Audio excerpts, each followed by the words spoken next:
اطلاع رسمی قرار است علاقه تا پایان سال 2022 از جانب حکومت تاجیکستان به قریب 9 میلیون ساکنان محتاج و کمبیزات جمهوری کمک پولی یک وقته رسانیده شود. خبرگزاری رسمی خاور خبر داد که ارائه کمک‌های مالیوی به چنین شماره بزرگ اهالی کمبیزات و محتاج در تاریخ تاجیکستان بار اول صورت میگیرد. این خبرگزاری نوشت که حکومت تاجیکستان علاقه رویخط شهروندان احتیاجمند کشور را تصدیق کرد و تصمیم گرفت که به آنها کمک پولی یک وقته حداقل مزد مهنت سپارید. پرزیدنت کشور امامعلی رحمان نیز علاقه قرار دخلدار را به امضا رسانیده به امانت بانک دستور داده است که این مبلغ‌ها را به اهالی پرداخت نماید.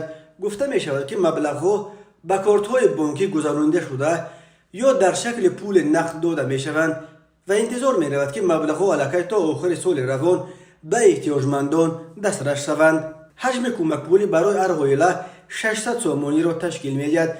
امامعلی رحمان اخیراً در پیام سالانه‌اش خبر داد که بار اول در تاریخ کشور 475,000 شهروندان احتیاجمند کمک مالیوی در شکل کمک پولی یک وقته می گیرند.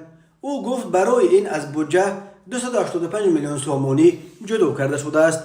گفته می شود این کمک‌های مالیوی به کودکان یتیم و بی‌سرابان، معیوبان، عائله‌های کمبیزات و گیرندگان نفقه اجتماعی داده می شوند.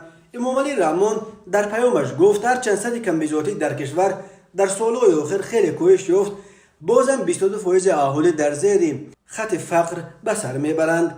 طبق چینک‌های بین المللی عائله‌هایی که فقیر به شمار میروند که سطح درآمدشان بر سر هر عضو این عائله از $1 در یک شبانه روز کمتر باشد.